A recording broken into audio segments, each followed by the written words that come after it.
বাংলাদেশের 25-এর সমস্যা 25-এর আলোকে সমাধান করতে হবে। 25-এর সমস্যা 71-এর রাজপথ দিয়ে আলোচনা সমাধান করা যাবে না। 2050 সালের সমস্যার সমাধান 71-কে দিয়ে করা যাবে না, 47-কে দিয়ে করা যাবে না। কিন্তু ওগুলো আমাদের গৌরবের সময়, ওগুলো আমাদের ইতিহাসের অংশ। আমাদের উত্তরপুরুষরা এই বিষয়, আমাদের পূর্বপুরুষরা অত্যন্ত সংগ্রাম করে, আন্দোলন লড়াই করে সেই জায়গাগুলোকে তৈরি করেছেন, প্রস্তুত করেছেন।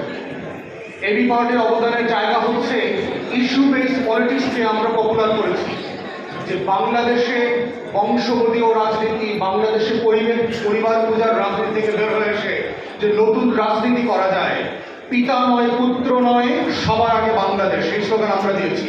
আমরা বলেছি মা নয় মেয়ে নয় সবার আগে বাংলাদেশ, নারী নয় পুরুষ নয় সবার আগে বাংলাদেশ। এই সবার আগে বাংলাদেশের প্রশ্নটাকে নতুন করে রাজনীতিতে পপুলার করার দায়িত্ব নিয়ে আমরা গত 5 বছর বাংলাদেশের রাজপথ কাটিয়েছি, দাপিয়ে বেড়েছে আমাদের সাধ্যমতো। এবি পার্টি যেটা করবার চেষ্টা করেছে যে বাংলাদেশে গত 5 বছর ধরে সেবা এবং সমস্যা সমাধানের রাজনীতিকে পপুলার করবার চেষ্টা করেছে।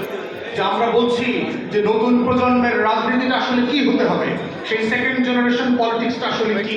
সেই সেকেন্ড জেনারেশন পলিটিক্সটা হচ্ছে আমরা অতীতে বাস করব না, আমরা গাড়ির পিছনের দিকের গ্লাসে তাকিয়ে গাড়ি ড্রাইভ করব না, আমরা গাড়ির ড্রাইভিং সিটে বসলে এই